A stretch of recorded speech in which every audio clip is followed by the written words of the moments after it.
I got in the same way you did. We started out in domestics, right? Hmm. In a studio where you hardly ever knew what was really going on, with a stylist who nobody ever told you anything. But after I left there, after a while, I went to a company called Mary Mary.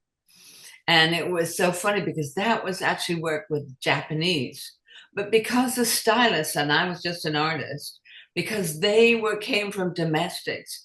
Now with the Japanese, they do everything, including all the repeats. You don't actually need artists. But if you have a stylist who comes from domestics, they need a studio, even though they don't really need a studio.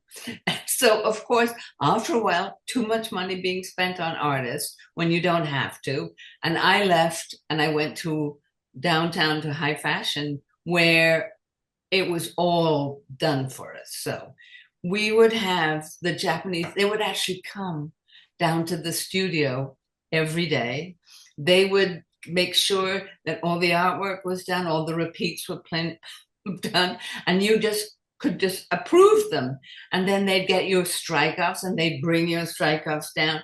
And then after a while, after we were in high fashion, and we used to go to Japan 2 or 3 times a year to work with the artists there to make sure you'd buy the artwork, send it to Japan, they do the repeats, they would do the color work if you wanted them to. And then they'd send you the strikeout with all the little color windows and everything like that. And after a while, it got too expensive in Japan. So then we started working in Korea, which was not as easy because they didn't do the artwork. But as far as price went, it was great. And that's how I really was in the business because it was, you didn't have to go to a mill unless you wanted to go and watch them do it something. You went, everything was done for you and you didn't have to approve swatches. You didn't, it was all taken care of, which is why I really enjoy working with, and the minimums were smaller, I think, because it was flatbeds and it wasn't rotary and you didn't have to pay for the engravings either, so that was made a huge difference, I think. And what else? Well, after I was at high fashion for 10 years, and we also used to print in Germany Mm. where would they do discharge, and it was great. So you picked the fabrications and the patterns and the colors for your customers and just fed them all of that, and then they Yeah, it was, anything yeah, else. mostly open line. And we used to do our own weaving because when I first started out, it was very ugly polyester. And we did polyester jacquards and we used to print on them. And I can remember now, go over with the converter how much you would weave of a certain pattern, like a snake skin or a this or a that, and then you'd print on that. It was it was mostly open line. And that particular company kept a pretty large inventory, but they had a lot of customers, small and large. And a lot of it went to home sewing. A Mhm. lot of it was exported into South America and places like that. So, and then as it started to change, and after a while, you know, ugly polyester, which you can actually see on things like the Golden Girls. You know, I see a lot of my prints on things like that. So after a while, that changed, and then it became more in Korea and more interesting fabrics. But after a while, I was there for 10 years and I went, Japan and Korea at least 2 or 3 times a year, and sometimes Germany thrown in and France, the regular thing. But so then I left and I went to domestics for all of what, 10 minutes, I think. You know, I was there with you and I realized how hard in comparison it was to go and actually have to go to a mill, have to pay thousands of dollars for an engraving. We used to just not even think about an engraving. Oh, you did an engraving. If you printed it, it was great. If you didn't, it didn't matter. It was flatbread, so they would just destroy it and wipe the screens and do it again, something else. Mm, The only problem is the famous joint line problem, mm, mhm. which many people don't even know exists, and many people don't understand, as you know, because I've worked in companies where there was a stylist who'd never heard of a joint line and could never understand why she could only print her prints on black or white. Because, but the Japanese are very good at hiding joint lines. Mhm. And after a while, so you get good at it. So when I went to domestics, it was horrible. Mm. It So was a nightmare. talk a little bit about, so because you were working out of Asia, um and then when you say domestics, that like these are mills like that I worked at that were all Yeah, I actually worked at the same yeah. company as you Yeah. for a while. Talk about the differences in pricing and being competitive in the market, and what did you see happening in the domestic market They mills? were so behind the times. They really were. The fabrications were wrong half the time. They they wove a lot of time in this country, which was very expensive, whereas you could import it for half the price, like a rayon file, for example, or even a challis, whatever like that. You can get it from Korea much, much cheaper, or from China much, much cheaper. But also, the whole way of doing things was so sort of like old fashioned. I mean, like who had to go to a mill and sit in the nasty little rooms and then be taken out to look at a swatch and said, oh, approve it and then we'll print it. You know what I mean? And that is ridiculous, because when you do imports, you get your strike on. It has all the color windows. You can sit there and look at it for 2 days if you feel like it. And then if you feel like you can print it, you can show it to your customer. If you're doing customer work, you can show it. And also, I mean, I'm very pro union, but the unions and the mills, you got this guy. He's got to keep his people busy. He he has something else to print next week or next day. You have to approve it and print it. And if it's wrong, well, you're stuck. Mm. So whereas if you have a chance to like really, or restrike, nobody cares if you want to restrike something for so long as you meet your deliveries. Mm. So it was very, very strange to me. And also, you have to have a huge studio because you got to do all your repeats, and you also have to have you know somebody to go to the mill, and you have to hope that the line looks okay, whereas you don't have a chance to sort of tweak it or anything. It's very strange and it's also very stressful. I couldn't do it. I absolutely could not do it at all. That was part of it, was the stress of having to go to a mill and actually print something without having fooled around with it for like a day or two was too much for me. Really, really hard. So you were working, I worked with your company for a right, little while. And then I went to M Day, which was in California, very inexpensive, did most of their printing in either Korea or Turkey, which was great. Turkey was great because they could do discharge and they were really inexpensive at the time, and that was complete freedom. They really were like, they had a warehouse that was like half a block long. I don't know what they did with all that fabric. I think they probably still have it. But that was such a fun job because it was yet again, you got the strikeouts. Yeah, I have to go to Turkey to look at them or fix them or do whatever.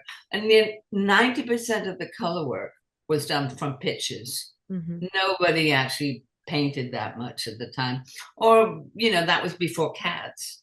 So you just sit there and pitch, and that was it. And it came out like shit. You did it over, like, and you had strikeouts there. And then I left M Day, and that's when I went to work at, the silk place, which is the ultimate luxury. Because you know what? You can print 3 colorways, 300 yards each, and that's fine. Yeah. Can you imagine?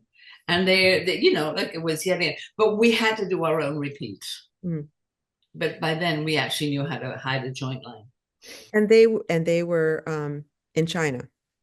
China and Korea. Korea was better than China, but China was easier. And not only that, they didn't have set repeat sizes. Oh, Can you imagine the freedom of like, oh, it could be a 2 inch repeat, or it could be a 40-inch repeat, whatever. Big repeats, some of them, so that you could do things that you could never have even thought about doing domestically. It was the most fun actually ever, I have to say. so was technology, was it partially technology? Did they have more sophisticated equipment, machines? Not really, because I used to go to some of the mills in China and they would be very basic. But it just was the fact that they didn't have those set Mm, repeat sizes, mainly because it's flatbeds and you can make them bigger sizes, I guess, mhm, you know. But I think then again, it all changed even more to the mm. thing where, you get the customer would do the repeat and send it to you to the computer, and you just send it out to mail it out, and that was it. And it was all CADs and stuff like that, which was easy in a way and then hard in a way because, sometimes the customers, especially the ones when we did a lot of custom stuff for high-end designers because it was silk, Mm. they'd hire these people to do the repeats, and then sometimes you get back things where they had put it all very small, and then they'd make it very small, and like so that's how it changed. And we were unlucky because we used to be owned by 3M for some unknown reason because they were big in China, and Mhm. then they sold us to this crazy guy, and he kept going to China, and instead of doing fabrics, he did electric bikes. And at some point, the sample department was just full of electric bikes. And all the salesmen would be out on electric bikes. And then he closed us down. And that was it. Yeah. Was he Chinese or American? He was American. So Yeah. the company Shamish was American company, American company. American owned. As I 3M first. And, Yeah. after it all closed, a lot of the salespeople tried to keep going, and they actually went to work for a Chinese mill, Mm. which was very smart of them. A So small Chinese silk mill. why did they close, Shamish? He got bored. He was very rich. He had a castle somewhere, and he liked electric bikes. And and as soon as we closed, they started an electric bike company. And the sales manager went to the electric bike company. So I guess it was that was different technology, totally. So that's why they went. But now you understand how different it was for me and how bad I felt for you guys Mm. with doing domestics because I thought that was the hardest thing I could ever imagine doing. It wasn't even so much the work, but it was the emotional stress and that went around all the mills closing all around us. You know what I mean? Like, I Oh mean, yeah. ATP just shut down all of a sudden one day, remember? And Oh, I everything, remember that. yeah. So that was, I think, the hardest part was having everything collapsing around and having the struggle to compete, with pricing. It's so funny because when I worked for the same company as you, I had a lot of contacts with all the Koreans, and I kept telling, what's his name? The one who ran everything. Uh, uh, Kevin? yeah, Kevin. Kevin, buy your goods from them. It's so much cheaper. Oh no, we're a domestic company, blah, blah, blah. Yeah. And then there was this one, I guess she was sort of a stylist, and she kept buying all this artwork that had like 50 screens, if you wanted to actually print it. So you really couldn't print it because it was, you can't do that. Yeah. Yeah, you could at a silk company, you could do up to 15 Mm. without having to pay for them. But can you imagine trying to do that domestically? Everything was so slow with domestics, so sluggish. You know what I mean? Even though it probably took longer to deliver because of putting something on a boat. But we used to, especially at Shamash, we used to fly all our sample yardage. So we'd have whatever we needed Yeah. and it would be fine. Always in time for the shows and everything like that. Mm. But Mhm. that's why it must have been much harder for you guys. Well, I think that the hardest thing at the end was the fact that we just couldn't sell a product cheap enough that, to compete with what was coming out of Asia and Latin America. But a lot of times it wasn't that much better because the stuff out of Turkey was fabulous. Yeah, exactly. That was really hard Yeah, that to was, say. yeah. No matter how beautiful. Nowadays, of course, it's completely different. What Mm, they do now is they do the whole package tell with me, what do you mean by that? but even we started that. In other words, the mostly the customer picks the prints or whatever they're going to do, and you sell, and then they sell the whole package, which includes the garment. Mm, So the supplier is like a one-stop shopping. Here you are, here's your print. You're never going to have to take much of it into the house. You're going to get everything done there. You'll only get sample yardage. mm, You'll make up your sample yardage into your garments. You show the supplier what you want in the garments, and they do the whole thing overseas, including all the sewing. And I don't think there's an open line in the market. mm. Yeah. I mean, and that's essentially, I was in a domestic mill, you were in, Asian and Yeah. whatever. And those mills, those companies that we both worked at are disappeared because of a further, not just the fabric moving overseas to be made, but that, like you But said, the all the, yeah, package. So then you had just the garment manufacturers cutting out everybody and just going directly. yeah, because it makes a lot of sense because if you as a converter, you're going to have a markup. Hmm. Right. It's just that markup goes away Yeah. completely. So it Shamish actually tried to do it, but they never got the sizing right. Mm, It was like pathetic. But that was the trend. mm. That was the way to go, and that's what happening now. I think mostly it's all done that way. Don't you Who, think? what companies started doing that? Taking their work overseas, like the whole. Oh, all the bigger ones right away, Mm, but even the smaller ones, I mm, don't actually know who first did it because, but it just all we tried, and there was one another converter that also tried doing it, but because we were converters, we still weren't cheap enough, and you needed somebody over there overseeing not just the fabric, but also the garments. The production of like, is it going to hold up? Is it going to be this, that, and I think most of them make overseas now, don't you think? How many garments do you know are made in this country? Oh, none. Well, I mean, you can go to some high-end boutiques here and find US made, but nobody can afford them except the one percenters. So, Yeah, exactly. It's really plus, so many of the little places that the factories that actually sewed, they mhm. don't exist anymore either, No, do they? no, And I don't think, are there any places here weaving anymore?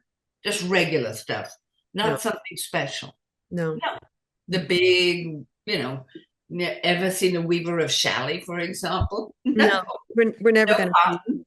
The cotton's all coming out of China. What do you think will happen with the textile industry here? I mean, it's clearly never going to be what it was, but do you think that there's growth, possible growth in the textile industry in different ways? I guess just for little small things. I don't think you could ever do big again because I think No, we've lost all the mills.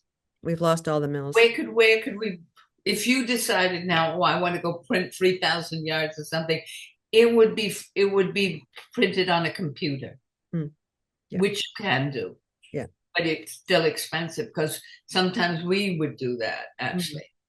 Send it out to, if you were desperate for fabric, you can have it or from a CAD or whatever and send it to be printed, but that was it. Yeah, Maybe that'll get cheaper, in yeah. which case that would work, Hmm. sort of, I think. So you wouldn't have a whole mill. You just, So what do you think has happened to the quality of the fabric since you left the industry and now? well, I don't really shop that much, but if you go to a cheaper shop, it looks disgusting and the prints are so ugly. Yeah. They Yeah. like, no, they're like, oh, never mind. And that's exactly. What about you? What do you think? No, Same, right? during our heyday in the industry, we had very beautiful, kind of creative, interesting layouts, interesting patterns, well painted, and everything looks just now it's just there's nothing creative about it. Not to mention it feels like stuff we've already seen over and over again. That Over and over and over again. doesn't It's feel like like there's just anything new, nothing new, nothing nothing. special. But No.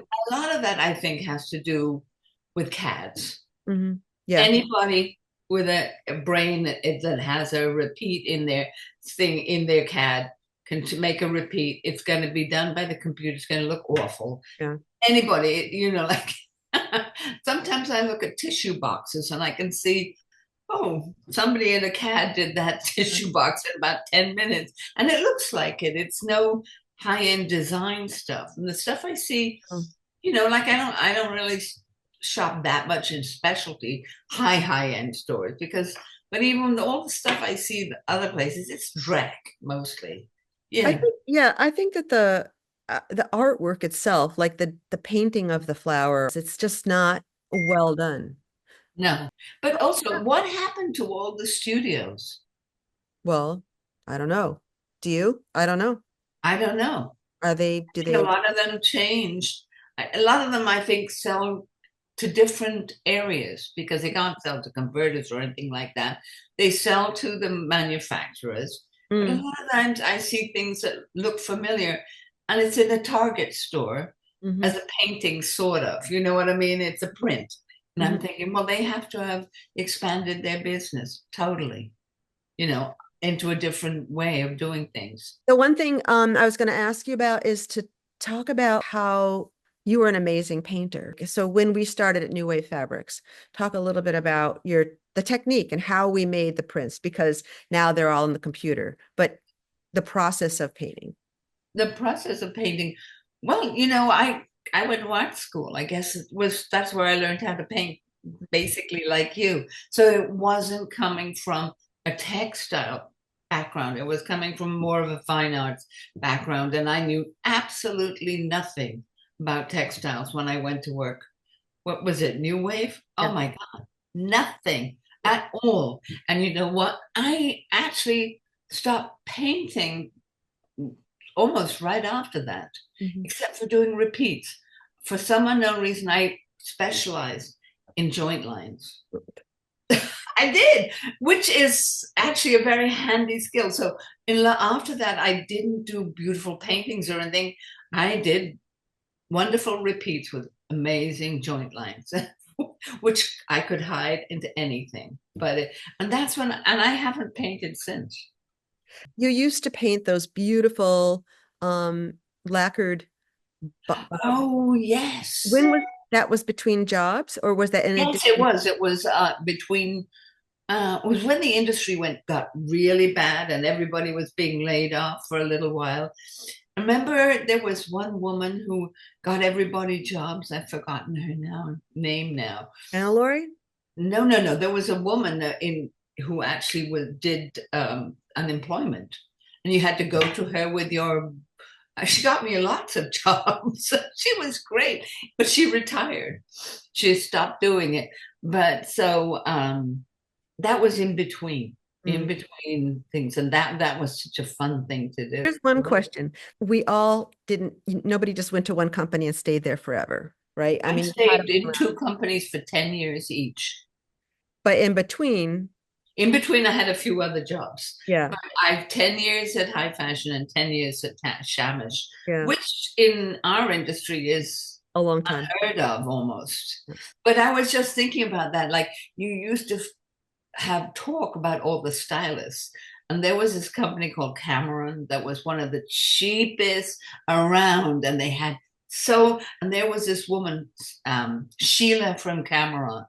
Wherever you went, if she had been there first, all the companies would be really good. She was like, and then she got fired, and it was so weird.